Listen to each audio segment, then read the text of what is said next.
This hour of the Costa Report is brought to you by Dole Food Company, the world's leading producer and distributor of fresh fruits and vegetables.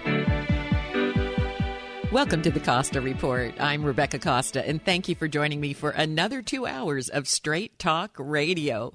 I want to welcome members of our armed forces who are joining us from remote locations over the internet today, as well as listeners who are tuning in on affiliate stations in Washington, New Hampshire, Florida, Massachusetts, Illinois, and across the country. Thank you for being with us again. In just a moment, the senior-most woman in the U.S. House of Representatives, Miss Marcy Kaptur, will be joining us to talk about the Trans-Pacific Partnership, and more importantly, the use of the Trade Promotion Authority to rush a deal through Congress. If you aren't familiar with the Pacific Trade Deal, well, then hang on to your hats, because this is an initiative which will have a tremendous impact on the U.S. economy, just as NAFTA once did. But before Ms. Kaptur joins us, as is my custom each week, let me tell you a little about her background. Marcia Carolyn Kaptur was born in Toledo, Ohio, to a family which operated a small grocery store. Kaptur was the first in her family to attend college. She received her undergraduate degree from the University of Wisconsin-Madison, her master's from the University of Michigan, and did her postgraduate work at MIT. Kaptur's love affair with public policy began early. When she was just 13 years old, she volunteered for the Ohio Democratic Party. And some 10 years later, Ms. Kaptur found herself serving on the Toledo-Lucas County Planning Commission, followed by a stint as the Director of Planning for the National Center for Urban Ethnic Affairs. Kaptur was then appointed by President Jimmy Carter as an urban advisor to the White House. Then in 1981, she was recruited to run for Congress. She joined the House of Representatives in 1983, and she's not only the first woman to serve on the Defense Subcommittee, she's also been a powerful voice on the Appropriations Committee and Banking Committee. Kaptur is one of the senior-most members in the House after being elected to 17 terms and has a track record that speaks volumes about her popularity in Ohio, something we're going to hear more about in the next hour.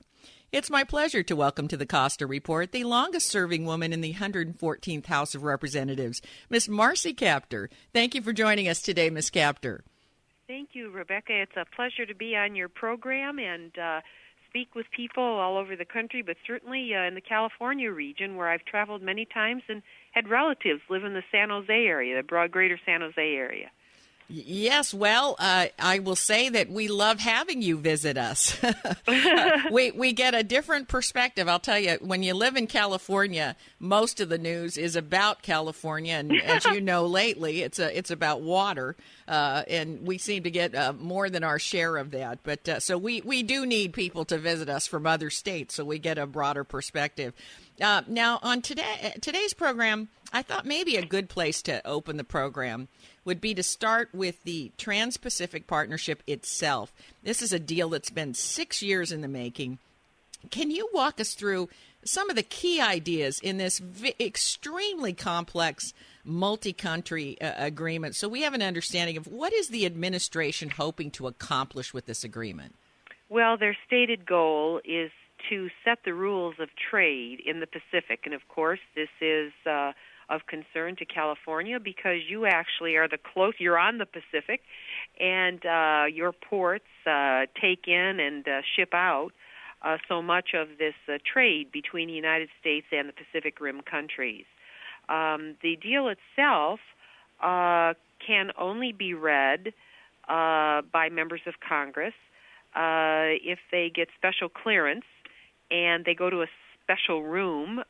I can't tell you everything that's in it because actually it would open me to criminal prosecution by the government of the United States. So there's a lot of secrecy around this agreement. Huge. And only 4 of the approximately 28 chapters in the agreement deal with trade itself, which is what our Constitution says that Congress has the power to regulate trade.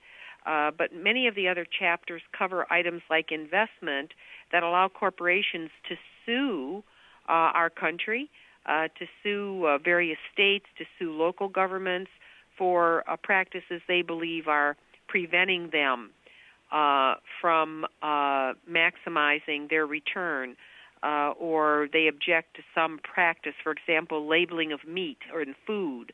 I have very much always supported local initiatives to label, federal initiatives, so you know where your food comes from.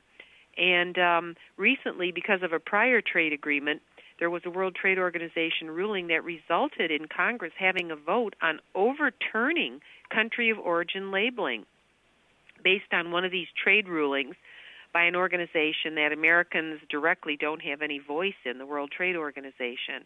So these trade agreements often go way beyond tariffs, which is what they used to be about.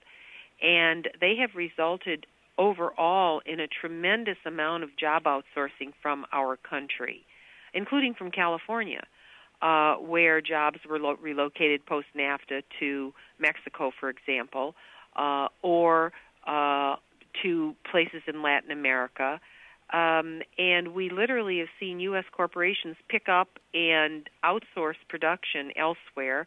And since these trade agreements have been signed in the past with other countries, we see that in every single instance where one of these agreements is signed, rather than having a trade balance or surplus with those countries, the United States ends up in trade deficit to the tune of over $10 trillion since 1975, and that results in hundreds of millions of lost jobs in this country. And so they haven't been working to meet the promises that were made. We've been exporting jobs rather than exporting more products than we are importing, and we've had a net loss of income of that level. So when you say to me, why do we have a budget deficit? We have a budget deficit because we have lost so many of our jobs here in our country, and we haven't been able to match the imports coming into this country with the same amount of exports going out. So we've been hemorrhaging jobs and productivity inside this country. Well, as you point out, we've got 25 years of these trade agreements not benefiting the U.S. economy. That's a pretty strong track record. It's a pretty strong statement to make. This also happens to be true. So let me ask you this. Is that because we struck bad deals from the start, or are the countries that we struck the deals with not honoring their end of the agreement? Which do you think it is? It's both. I think that the United States should have signed an agreement with Europe or any country, New Zealand, for example, where we share their political values and where there's an actual rule of law. What we ended up doing is signing agreements with countries, often third world countries, that had governments that were not transparent. They do not operate by the rule of law, and we ended up bringing down the standard of living in the United States. In other countries, creating exploited workforces where those governments care nothing about their own people, and creating a race to the bottom globally. What we should have done to sign an agreement with republics, with a rule of law, and then invite in other countries into that arrangement. But we haven't done that for a quarter century. It's very hard to go back and try to piece together. I've got to try to piece Humpty Dumpty back together again. I have a bill, the Balancing Trade Act, H.R. 1403, that would require our presidents to renegotiate any trade agreement with countries where we carry a trade deficit of more than $10 billion for 3 consecutive years. Mm-hmm. We have to somehow begin addressing the fact, even the recent Korea agreement, rather than having the positive trade surplus they said we would have, it's a negative. So I guess what you're saying is if we've struck an agreement and the other party isn't honoring the agreement and we've got a $10 billion deficit as a result of them not honoring their end of the agreement, those agreements should be revisited. And actually, to me, and I think the listeners today, that sounds perfectly reasonable. That's how it really works in business. If you don't honor your agreements and your contracts, you either go back in and renegotiate or all bets are off. Then we have to take our first scheduled break. When we come back, we're going to find out whether concerns over the Oval Office overreach are warranted or not. Stay tuned. You're listening to the Costa Report.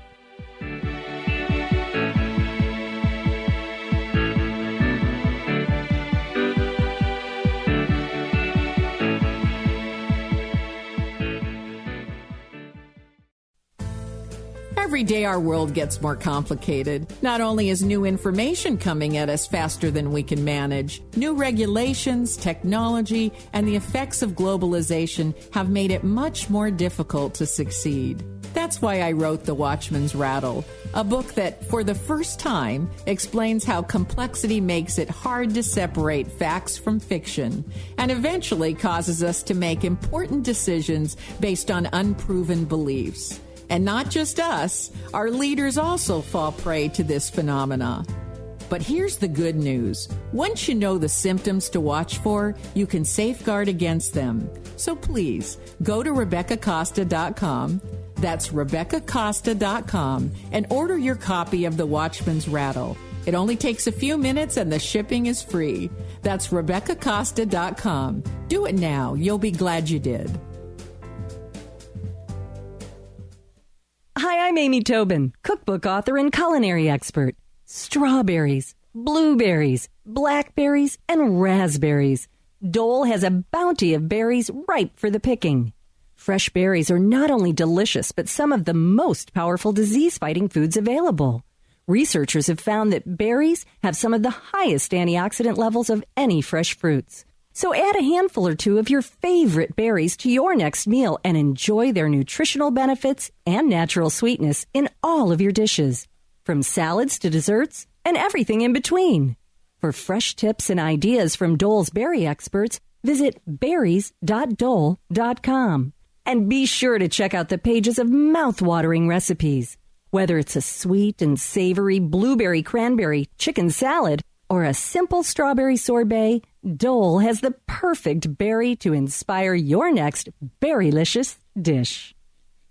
The sun is high in the sky, which means it's time to get your RV and trailers ready to roll. Hi, I'm Rena Mills, owner of RV Service Center of Santa Cruz, your locally owned RV parts and repair center, with over 38 years of service to the Central Coast community. In addition to RV repairs, our qualified staff services and maintains boat, horse, and utility trailers, in addition to toy haulers. We also restore vintage RVs and work hand in hand with all insurance companies to ensure that your RV is restored to its original condition. Fisherman RV Service Center is now offering 20% off its axle service for your boat trailer, a must-do every 2 years or 5,000 miles. Get your RV and trailers ready to roll with the help of your friends at RV Service Center. You'll find us easy to reach and easy to use at 2525 Mission Street, Cross Streets, Mission and Swift Streets in Santa Cruz. Call us at 831-427-0881 or rvscsc.com.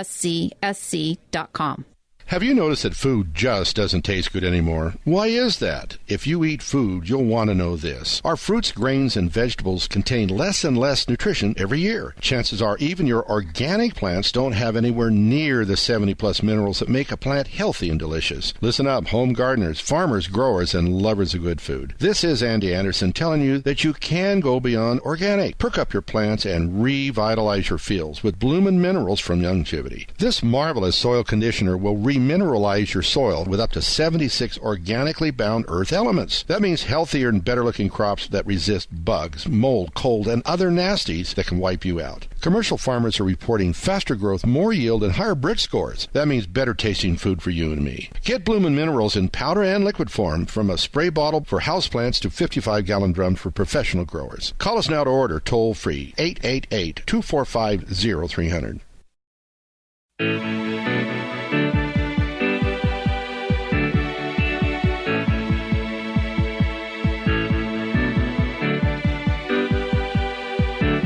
Welcome back to the Costa Report. I'm Rebecca Costa, and my guest today is one of the senior most ranking members in the U.S. House of Representatives, Miss Marcy Kaptur. Now, Ms. Kaptur, this past week the president signed into law legislation that allows him to fast-track the Trans-Pacific Partnership. So tell us what fast-tracking really means and why some members of Congress feel this is dangerous. Fast-track, as its name implies, is a way for a bill to move through Congress very quickly without sufficient time for members to amend it.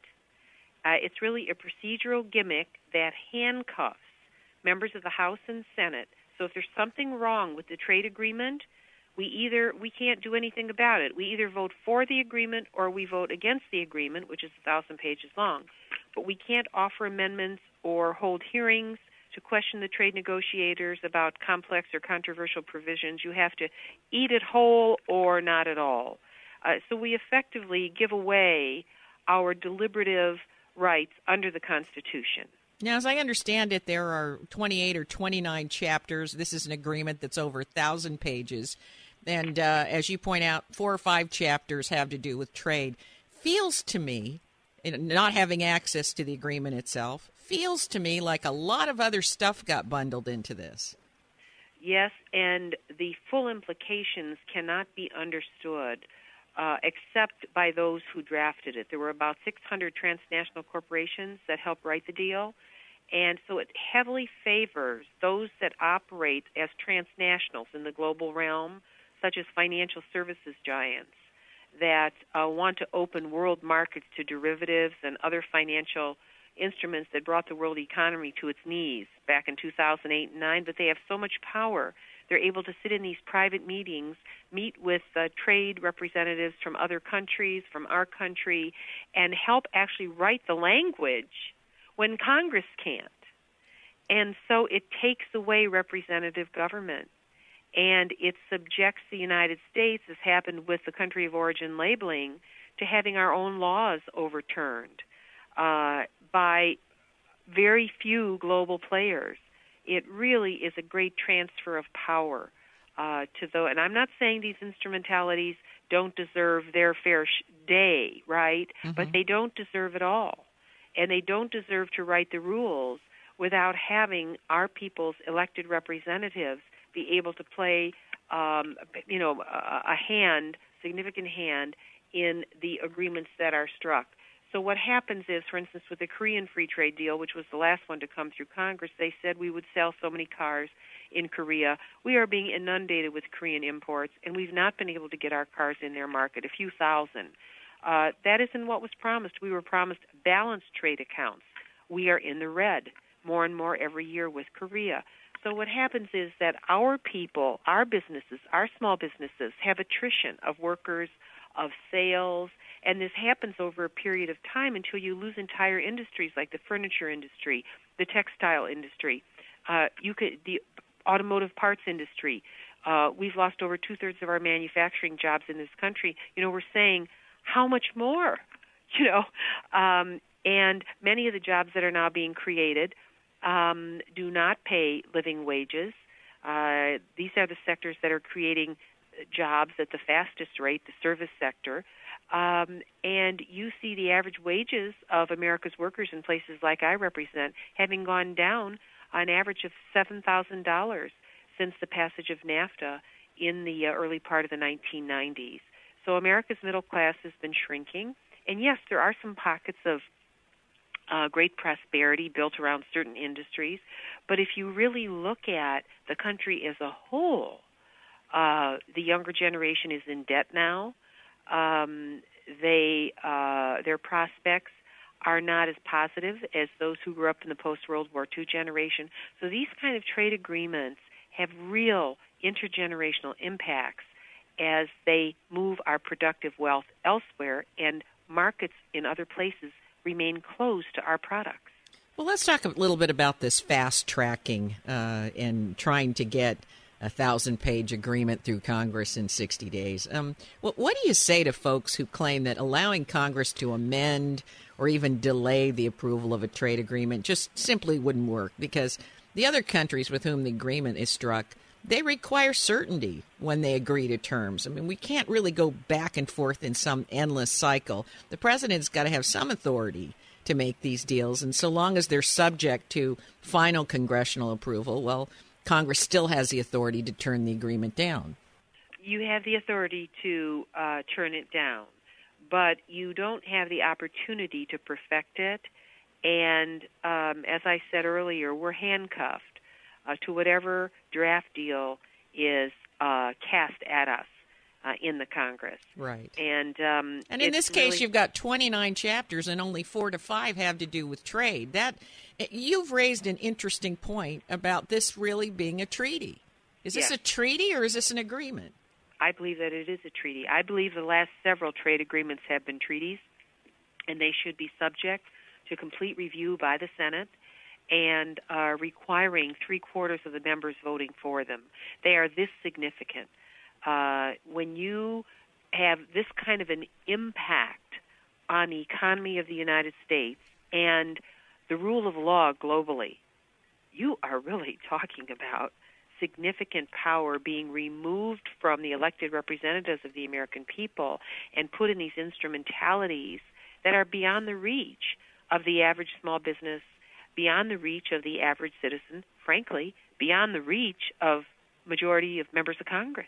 Now, we seem to be almost in a pattern here of calling a lot of things agreements and using other words and not calling them treaties. It comes to mind the Iran nuclear agreement. Again, an agreement, not a treaty. And then, and now we have the Trans-Pacific Partnership, an agreement, not a treaty.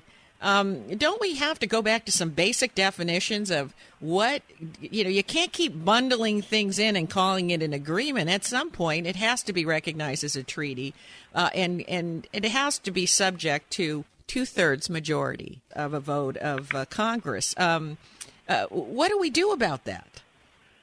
Well, what we do about that, the one choice we have right now is to defeat the TPP, the Trans-Pacific Partnership, and to negotiate an agreement that is more complete, and to do so as a treaty. Yes, a lot of water's under the dam. Yes, 600 corporations have been very busy in writing this agreement, but it actually, I think, is counter to the interests of our country intergenerationally, and we have to make ourselves felt. And so the only thing the American people can do at this point regarding the TPP is to urge their member of Congress to vote no. Mm-hmm. And usually what will happen is they will discharge the bill to the floor very quickly and bring it up at a point where debate will be limited. Many times they've done it after midnight or right before Congress is ready to leave for the Christmas holidays. Yeah. So they always figure a way to jimmy-rig it. So yeah, I know. They wait till everybody's out of town. And, right. Isn't that always the case? No, we have to take another commercial break, but stay right where you are. We'll be back with more from Congresswoman Marcy Kaptur. You're listening to the Costa Report.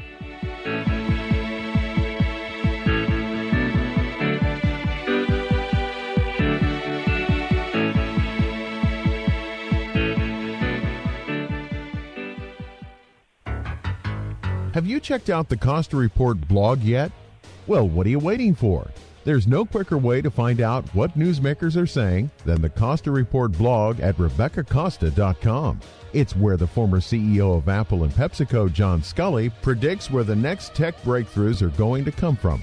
And also where Trent Lott explains why a GOP reversal of the Senate nuclear option will signal real change in our nation's capital. And the Costa Report blog is where you'll discover why Alan Dershowitz is worried that ISIS is adopting Hamas-like tactics. You'll find all this and more at the Costa Report blog. A new blog is posted every week, and they're short, pithy, and tell the unvarnished truth. Just go to RebeccaCosta.com to get the latest blog. That's RebeccaCosta.com. And while you're there, be sure to register for updates and breaking news. The Costa Report blog, bringing you the news the big networks don't and won't. Calling all runners. That glow you see on the horizon is the 30th annual Firecracker Running Extravaganza, featuring the famous Thrill of the Hill 10K, a flat fast 5K, and a kids 1K race. The gun goes off at 8 a.m. sharp on Saturday, July 4th, Independence Day, at Harvey West Park. Register today at SantaCruzFirecracker10k.org. We'll see you on July 4th at Harvey West Park. Hi, registered pharmacist Ben Fuchs here. I've been studying healthy bodies for 35 years, and what I've got to tell you may shock and surprise you, but if you listen up, it may change your life. I've been seeing a lot of commercials for Cleanser Toner Treatment Triad, the brainchild of two Stanford-trained dermatologists. They came up with the idea in the early 90s, and the rest made acne medication history. And if you've seen the commercials, you know why. They're very compelling. From movie star endorsements to regular teen testimonials, make a convincing appeal that all you have to do is use their products and your blemishes will be banished for good. The active ingredient is called benzoyl peroxide. It kills acne bacteria, and it also helps remove excess and accumulated pore-clogging skin cells and their debris, as well as skin oils. This creates a smoother look to the skin and improves its appearance. Its anti-inflammatory effects may also support skin healing. Benzoyl peroxide is also a poison to cells, and it can ultimately kill them. Given its well-known toxicity, the FDA limits the use of benzoyl peroxide to 5 and 10%, and acne blemishes, which are really nothing more than the end result of cell chemistry gone nuts, is not really a drug or medication issue anyway. The typical acne blemish is caused by the acne blemish's messed up biochemistry. Stress and growth hormones are involved too, insulin and blood sugar, and so is the digestive system. Nutritional deficiencies don't help, and that's pretty much it. Stay away from foods that cause digestive distress, and stay away from foods that mess up your blood sugar chemistry. Use lots of electrolytes, B vitamins, rich amounts of veggies and veggie juices. Those can also help, and so can nutritional supplements like zinc, selenium, vitamin A, and essential fatty acids, among others. Pharmacist Ben here, urging you to go to kscohealth.com to order Beyond Tangy Tangerine, the Healthy Start Pack, and other nutritional supplements that I personally use and recommend. You can purchase these premium quality products at wholesale prices online at kscohealth.com. That's kscohealth.com. I'm the pharmacist that believes that staying healthy and strong is not only about medicine, it's about giving your body the raw materials it needs to do its work. Go to kscohealth.com. Make sure you check out the cool videos too at kscohealth.com. That's kscohealth.com. Vern Troyer, a.k.a. Mini-Me. Okay, I know much ruder in England if he... He's very creepy. Sorry. He's not creepy. How dare you? Sorry, right? He's not creepy. String her up. Alert the media. He's not the media. We'll send you into San Francisco. He hates dwarves. You'll be strung up in Union Square. Sorry. Don't miss Rosemary Chalmers' Straight Out of Sensitivity training on Good Morning Monterey Bay, weekdays 6 to 9 a.m. on KSCO AM 1080.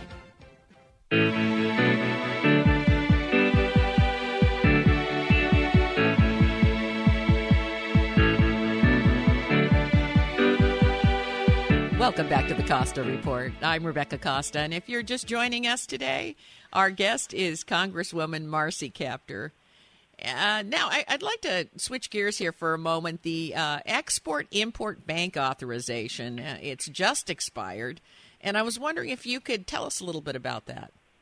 Yes, the Export-Import Bank is an institution that helps to promote U.S. exports. For example, I have companies involved in the solar industry. 98% of their exports are financed by the Ex-Im Bank. It is an instrumentality of the United States, and it supports millions of jobs and billions of dollars of U.S. exports around the world every year. And what happened was that there were some, and I hate to be too partisan about this, but in the Republican Party who for some reason do not like the Export-Import Bank, and they want to stop it from functioning. And as of July 1st, yesterday at midnight, the bank, if they allowed the bank's authorization to expire, which means that it can continue to function through the end of this fiscal year, which is the end of September, but it really doesn't have any legal authority. It basically expires. And I'm going, what sense does this make? Here you've got an instrument that helps our businesses meet global competition. We are losing the battle to imports coming in here at much greater rates than our exports going out. And we've got people in Congress who are hurting the businesses in our country that are able to export. It makes no sense, but that's what's happening at the federal level right now. What's the alternative? The alternative is to pass legislation to extend the life of the bank, to allow it to continue. But let's just say we let it expire. What's the consequence of allowing it to expire? We're still going to be importing. We're still going to be exporting. Well, it'll make it much more difficult for companies that are exporting, for instance, into the Chinese market to get competitive financing here in the United States. And it hurts. I can't imagine how many companies in California use the Export-Import Bank. It's huge. Right, but without the Export-Import Bank, you just simply have to go to the commercial side and it would cost and shop more. it, right? Don't you shop it? you shop it, but a lot of these companies can't get financing from the private sector. For instance, give us an example solar, of why you couldn't get financing from the private sector. I don't know all the reasons they deny it. Maybe they don't feel comfortable working in China. Many times they have no experience, depending on where the company is located, in financing a deal, let's say in Korea or Taiwan or Dominican Republic or wherever it is. And so the Export-Import Bank is able to create the kind of financing. Plus we have special OPIC insurance, insuring exports from the United States that go to countries that sometimes don't pay their bills. Mm-hmm. And you have to work. I worked with one company for almost 5 years to get the Chinese to pay for steel that they had received. So Export-Import Bank, Overseas Private Investment Corporation, are insurance programs that are available.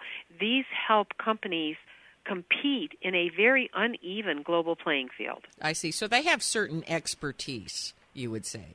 Oh, absolutely. Mm-hmm. I guess, there's a counter argument that by opening it up and forcing companies to go to the commercial sector will have to develop that expertise and become more knowledgeable about the import-export business. It will cause these banking and financial institutions to become more global. What do you say about that argument? Is that ridiculous? I would say that is naive. Okay. And I would say that for many of these companies that are not the big transnational companies, although big companies like General Electric use the Export-Import Bank, but many of our smaller and medium-sized companies simply will not be financed by their local bank. It won't happen. Now, it's one thing to talk about how trade deficits, export-import bank authorization, and so on and so forth are affecting the job market here in the United States. And it's quite another when you go out and talk to employers who have a lot of highly skilled jobs that they can't fill. And I speak with technology, pharma, engineering, and other companies every week, and they complain that they've got lots of openings, that they can't find people with the right training and educational background. There seems to be this big gap between the skill sets that people have and then what progressive, growing companies need. Does that worry you? It worries me a lot, and I've also seen a disconnect over the years that I've served between our educational institutions and our businesses. I can give you many examples where in years past, decades past actually, the business community would create a business industry day where teachers would come into companies and they would learn about the activities of that company, the kinds of skills they needed. And I know people are working at trying to rebuild these connections, but the kind of close connectivity that I knew before, I don't believe exists today. And it's more hit and miss.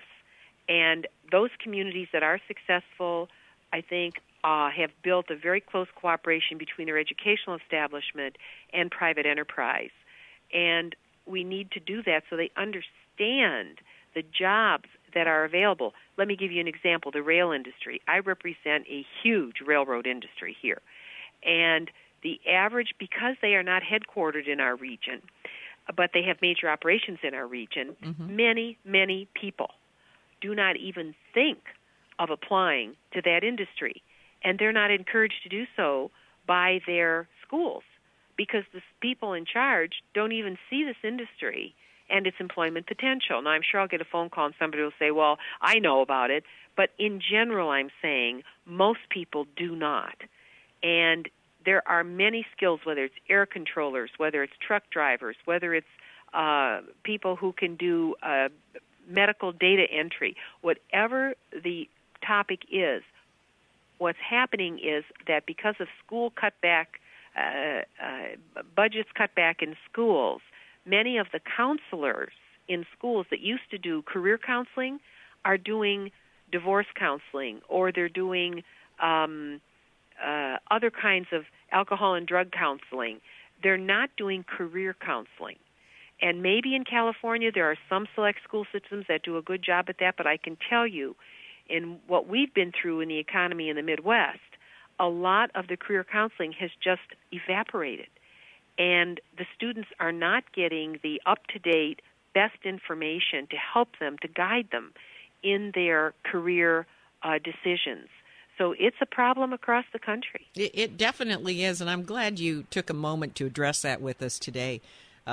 In particular, I take a lot of heat for agreeing with Steve Jobs some 15, 20 years ago when he made the outlandish statement that those manufacturing jobs are not coming back. Everybody, jumped on this bandwagon and said, how can he even say that?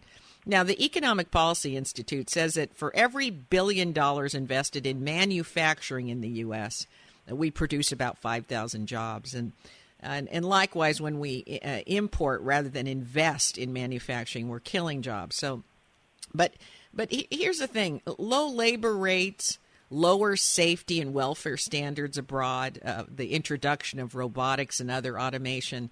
When you add all that up, is more manufacturing where our country should be really focused?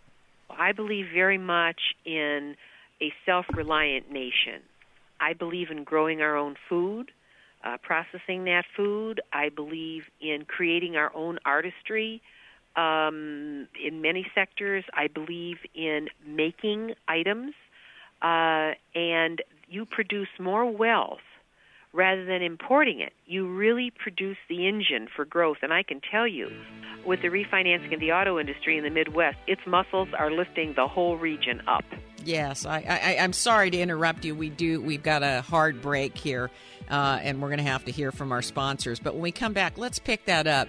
What has manufacturing really done for the country in recent times and the U.S. economy? You're listening to the Costa Report.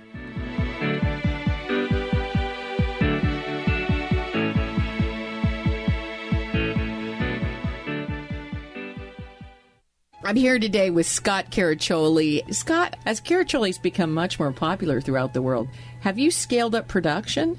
No, we're always going to stay small. We make about 3,500 cases total a year. About 1,000 of those are still wine. About 2,500 of them are sparkling wine. And we only make 2 sparkling wines, a Brut Rosé and a Brut Cuvée. And really being able to focus on such a small set of wines in our portfolio and 2 varietals gives us the opportunity to really perfect what we're doing and develop programming that doesn't get distracted and is really just focused on exactly what we want to produce, which is vintage method Champenois bubbles out of the Santa Lucia Highlands year after year. Let our knowledgeable staff introduce you to Caraccioli sparkling and still wines at our tasting room on Dolores Street in charming Carmel by the Sea. To learn more, visit us online at CARACCIOLI cellars.com or give us a call at 831-622-7722. Biodiversity is the very fabric of our lives. It is everything around us, all of nature, but human impact is diminishing biodiversity at an alarming rate. And because of that, the intricate web of biodiversity is unraveling in ways we don't fully understand, and our world is becoming less resilient. That's why we are biodiversity advocates. We're the E.O. Wilson Biodiversity Foundation. Guided by the greatest living naturalist, E.O. Wilson, we champion research and education that expands our understanding of biodiversity and informs worldwide conservation efforts. The E.O. Wilson Biodiversity Foundation is building a movement of environmental stewards like you who share our sense of responsibility for the living world that is our home. Join us in our quest to protect biodiversity, the fabric of our lives. Visit eowilsonfoundation.org. This is an announcement for all people who want to take a risk-free challenge to whiten their teeth in 5 minutes. By calling now, you can whiten your teeth in 5 minutes using clinically proven power swabs. This risk-free challenge is for people whose smile has been yellowed by coffee, tea, red wine, or smoking. The Power Swabs 5-minute challenge is available by responding to this advertisement. If lines are busy, try again. Because the Power Swabs 5-minute challenge is exclusive, it's not available in drugstores. Power Swabs was formulated by Dr. Martin Ginniger and whitens teeth with a patented tooth detergent and whitening agent. It's so effective, we challenge you to try it for 5 minutes to see how white your smile could be. Get it risk-free. Dial 1-800-973-6563. 1-800-973-6563. Transform your smile into a wow, you look great smile. Dial 1-800-973-6563. 1-800-973-6563. I'm here with Sharon and Ron of the Bay Briar Shop, Soquel. On Porter, 3015 Porter, off of Soquel Drive. Come to the Bay Briar Shop and get longevity products. You have probably the greatest selection of the most popular products where you can just go in and buy it with cash, right? Yes, absolutely. Basically, you can come in and get the product, pay cash check or credit card, and walk out with the product. The Bay Briar Shop. 3015 Porter, off of Soquel Drive. In Soquel. What's the phone number? 475-1751. See you at the Bay Briar. Who's Kelly? Who is this? And are they alive or dead? Well, I guess it'd be weird if they're all one or the other. I'm sure some of them are dead. Who is this, though? Who is it? Yes. Who is? Who? Who? Oh, yeah, I got it. Yeah, the Who. It's the Who. So whose birthday is it? Someone, a band member of the Who. Guess whose birthday it is? Well, you already told me. I know, but God, you're supposed to pretend like you don't know just for the... So I'm supposed to sound smart? Yes. Don't miss the afternoon know-it-alls, Dave, Kelly, and Ben on Flight 1080, weekdays 4 to 7 on KSCO AM 1080.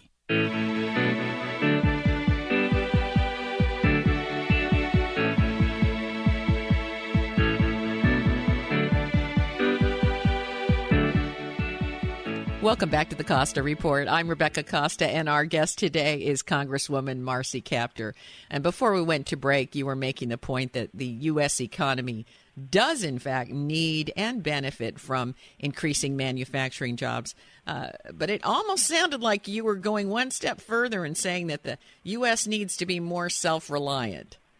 Oh, I believe that, yes.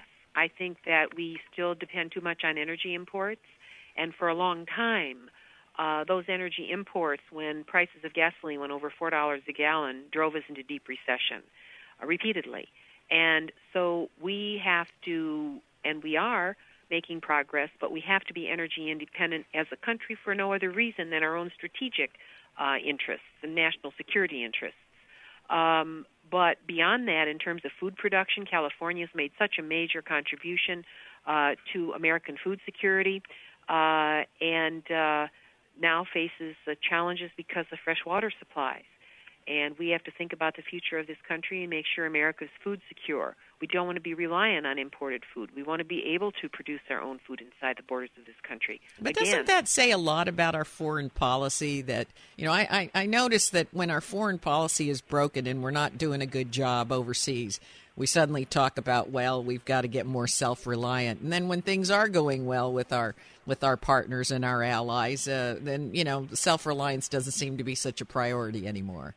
Well, we can't close our borders, but the point is there's only we have to make sure that we maintain domestic capacity inside the borders of this country for our own security interests into the future. Mm-hmm. And so I believe very much, whether it's the automotive industry, we had a vote on Congress on this issue of whether or not we would have an American automotive industry.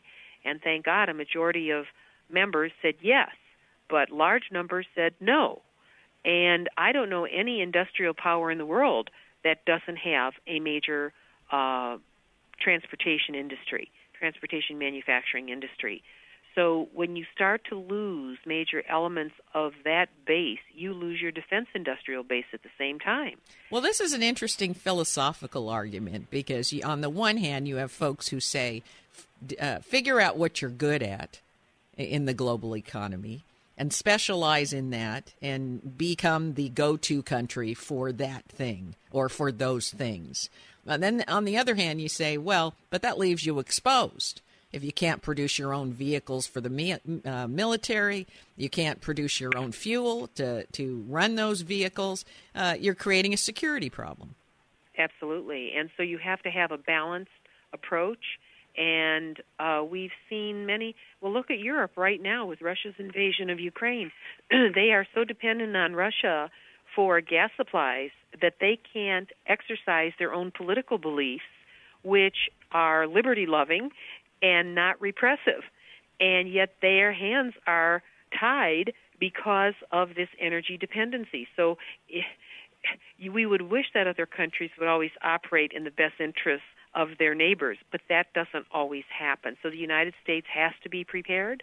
Our Constitution demands that we provide for the common defense, and that has many layers of definition. And we have to be wise, and we have to be self-sufficient inside these borders. We have the environment and the natural resources to do that, so we'd best be about maintaining the kind of vigilance that our ancestors had.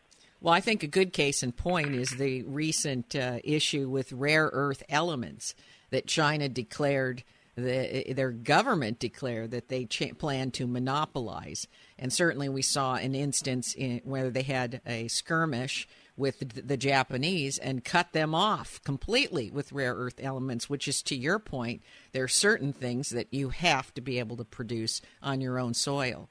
Yes, absolutely. And in terms of strategic metals and many of these elements that you're talking about, many years ago I passed an amendment to a defense bill with the help of then Ron Dellums, who was from Oakland, California, Chairman Dellums, to place a priority on the United States maintaining its own strategic metals reserve because we were becoming dependent on Russia for some of these. And I thought, I want to be an optimist, but I'm also a realist in terms of what can happen in the world. And there were some people who were saying, Russia's changing, Well, yes, Russia is changing, but there are certain habits that are hard to stop. Invasion seems to be one of them. And the United States should not become dependent on essential items for its own existence. And so we have to have that consciousness. And we are moving to new capabilities, such as in recycling, even in terms of industrial products, where we are recouping some of these for the future. And so we are having, the American people, step by step, are meeting the challenge of a new era when, by the way, this country is headed to have 500 million people by 2050. We have to be a much more mindful nation about how we manage our resources because globally they are limited. Yeah, and absolutely. I think that one thing that we're pointing out here is that these trade deficits also indicate how dependent we've become on certain countries that maybe we don't want to be so dependent on for our existence. As you point out, Russia, who would have thought we'd be back to Cold War environment as we are now? Nobody would have guessed that. But as you say, as much as you want to be optimistic, you got to be a realistic. I think it was Ronald Reagan that said, "Trust but verify." And I guess if we'd been verifying, we would have not gotten ourselves in the situation that we are in with rare earth elements as well. I'll just mention one item. There was a photo in the paper of the president of Russia, Mr. Putin, Vladimir Putin, visiting Pope Francis at the Vatican. Yes. And I looked at that photo and I thought, the media does unusual things. We live in this media era. But the fact is, the Pope can't go to Russia. The Pope's church cannot function in a normal way in Russia. The languages that are spoken, let's say to say Mass inside of Russia, are not in the native language. They can be German or Polish or whatever.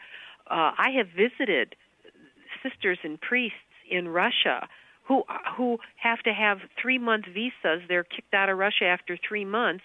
The pressure on any other denomination to function there, whether it's Mormons, whether it's Ukrainian Orthodox, is repressive. And yet, and I'm thinking, what message is this sending to the world? I just found it somewhat an out-of-body moment to see this. I'm glad they met. I'm glad whatever they talked about, But the fact is, the political analysis of that particular organization's ability to function in Russia, I haven't read one article yet about that. Well, I could tell you, I could invite you back and we could do a whole hour about why the media does not tell the backstory. I don't really know how these pictures get plastered all over the place, and we could ignore the fact that Putin had to go to another place to see the Pope. He had to go to another country to see the Pope. But look, the media has fallen down on the job, and I'm the first to admit it. We try to do what we can here once a week and try to set the story straight. And I appreciate you coming on the program today to help us do that. Lastly, before we run out of time, do you have a website where listeners can go to stay abreast of your activities? All they do is they just type in my name, Congresswoman Marcy Kaptur, Marcy Kaptur, and it'll pop up. And they can go to our official site, and there's a way for them to log in. They can look at all the different information we have on there on the Trans-Pacific Partnership, the Ex-Im Bank, many of the issues that we've talked about today. Okay, terrific. Well, that is all the time that we've got today, but before we say goodbye, I want to thank you for bringing the Pacific trade deal to the public's attention and for your service to our country. Thank you, Ms. Kaptur. Thank you, Rebecca, for all you do. If your station is leaving us after this first hour and you have a question or a comment to make about our interview with Marcy Kaptur, you can email me at RebeccaCosta.com or drop me a note on Facebook, Twitter, and LinkedIn. And if you missed the full interview with Kaptur or any of our other guests, you can download previous episodes of the Costa Report from our website, Apple iTunes, Podbean, and our YouTube channel. And if your station is leaving us after this first hour, my guest next week is none other than Democratic presidential nominee and former governor of Rhode Island, Mr. Lincoln Chafee, who says it's time for the U.S. to join the rest of the world and go metric.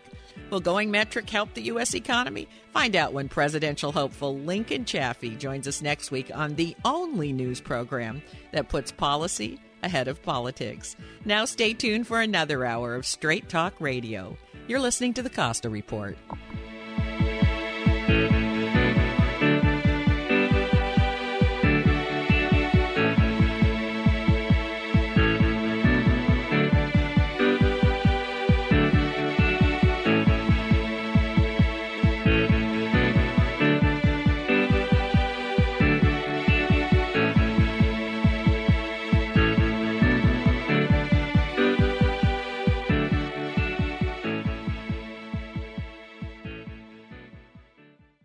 As a scientist who works hard to stay on top of current events and trends, I know how easy it is to get caught up in the details of a story and lose sight of the big picture. What is happening to society as a whole? Where are we headed? Why does it feel as if there's greater instability, unrest, and danger in the world? The truth is, very few of us have time to contemplate these questions. And if we're waiting for our leaders or the media to paint a clear picture, well, we may be in for a long wait. That's why I'm urging you to grab a copy of The Watchman's Rattle. Do it now. Go to RebeccaCosta.com. Find out why scientists, government leaders, and the heads of the largest corporations in America are waking up to a newly uncovered pattern of human behavior. That's The Watchman's Rattle at RebeccaCosta.com, a bestseller in 26 countries and a book that Richard Branson, Donald Trump, and experts everywhere are calling a must-read. That's The Watchman's Rattle, available at bookstores everywhere and online at RebeccaCosta.com. For the last 60 years, Coast Paper and Supply has been serving locals and businesses for all their cleaning and paper supply needs. With an 1,800 square foot showroom and nearly 5,000 products, you'll find everything you're looking for in the way of janitorial supplies, retail and industrial packaging, and disposable food service products for business or home. Not to mention their huge selection of boxes and shipping supplies. Their family-owned and operated business is located at 151 Josephine on River Street in Santa Cruz. Call 831-423-3350 or visit coastpapersupplyinc.com. A proud member of Think Local First. This is Stephen Wagner, co-host of Wagner and Winnick on the Law. Have you ever thought to yourself, there ought to be a law? Well, often there is. Please join Monterey College of Law President and Dean Mitchell Winnick and me each Saturday for 2 lively hours of discussion. That's right, we have expanded the format, and we want you to join us each Saturday from 3 to 5 p.m. right here on AM 1080 KSCO. Serving Northern California for over 65 years. This is KSCO Santa Cruz.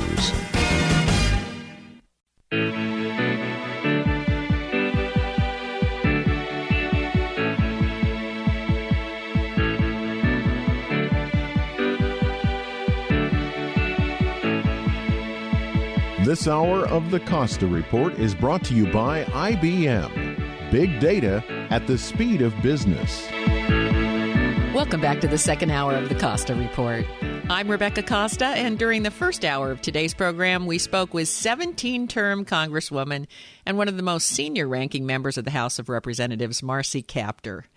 And most of our conversation today was about the Trans-Pacific Partnership, which is a very extensive and complex trade agreement which covers everything from patents and IP protection to guidelines for suing companies which break the terms of the agreement between the participating countries. You heard that only 4 chapters out of 29 have to do with trade. And though the agreement was kept largely under secrecy until WikiLeaks began leaking its content over the internet, after reviewing the content which has been available to the public, it's clear that this agreement would have benefited from a much earlier engagement of Congress. The idea that the Oval Office would get so far down the road before sharing what they intended to commit the nation to as well. To me, as an independent, I will tell you, frankly, it's frightening, because it gives the impression that the Oval Office is acting unilaterally. And while I am the first to admit that I am no expert on foreign trade, I'm also going to say that both when I owned my own company in Silicon Valley and also when I worked for General Electric, Omex, and Terra Corporations for 2 decades, I had the responsibility for global marketing support, and I worked in and for our foreign offices abroad. So I'm not completely without firsthand knowledge about what it takes to sell on foreign soil. I can say that that's a lot more than most talk show hosts can claim.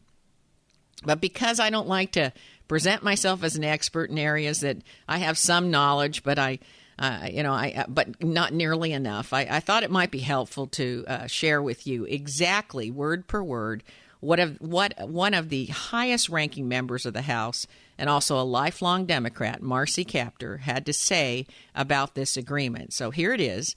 Here's part of Kaptur's statement on the House floor. If the underlying TPP is such a good deal, why is the Rules Committee limiting our ability to read it fully and amend it? By voting for Trade Promotion Authority, we handcuff members of Congress. We should vote no. We have a right to read it fully and vet it fully. Let's look at a history of these trade agreements. Over the last 25 years, every time we have signed the so-called free trade agreement that benefits the 1% and not the 99%, America has lost more jobs. Post-NAFTA, look at what happened. We used to have trade balances with these countries. Today, they've all gone into deficit, which means they send us more goods than we're able to get into their markets. Here's what happened after the WTO. We got into the China PNTR deal, then the Colombia deal, then with Korea. There hasn't been a balanced trade account in this country for 30 years. 40 million lost jobs, $9.5 trillion of trade deficit, trading away 1/5 of our economic might to other places. And what did the American people get? Lost jobs, outsourced jobs, stagnant wages. Average income in regions like mine are $7,000 less per year than 25 years ago. Not a good deal. You can't create jobs in America and have free trade when you have closed markets abroad. Japan is closed. Korea is closed. China is closed. Europe limits 10% imports. We don't. We have an open market. And you can't create jobs and have free trade when you try to trade with countries where their people have no legal rights. This Congress should vote no on this Trans-Pacific Partnership, the underlying bill, and on Trade Promotion Authority because we have a right to read the agreement and openly debate it. Right now, we have to go down to a secure room. We have people that monitor us. We can't even talk to the American people about what's in it. What's free about that? The executive branch has totally overreached its power. Only 5 titles of the 29 in the TPP are actually about tariffs. This bill is a treaty. It should be considered as a treaty, openly read by the Senate, and it should be able to be amended and fully vetted. This is so important when we have gone through a quarter century of job loss and income loss by the American people. Why can't we produce a bill that benefits the 100%, not just the 1%, that was able to pay for the plane tickets to go over to Asia and represent important transnational interests? We can't accept deals that just represent the interest of those companies. We have to represent the interests of the American people. Let's balance these trade accounts and develop new trade models, not just a NAFTA-based trade model, but a model that produces jobs in America, good wages, and balanced trade accounts for the first time in a quarter of a century. And there you have it, in Marcy Kaptur's own words, on the House floor. Now, I know that a lot of you are concerned about our trade agreements with foreign countries. And I feel that for the most part, we're kind of a fair weather country when it comes to foreign trade agreements. When we're doing well in foreign policy, we're not that interested in what our agreements are. We don't have to lock other countries into any kind of agreement because our alliances are going well. But it seems to me that when things are not going well on the foreign policy side, well, that's when we try to lock everyone into something in writing. We have to pause for a short break, but stay where you are. We'll be right back. You're listening to the Costa Report.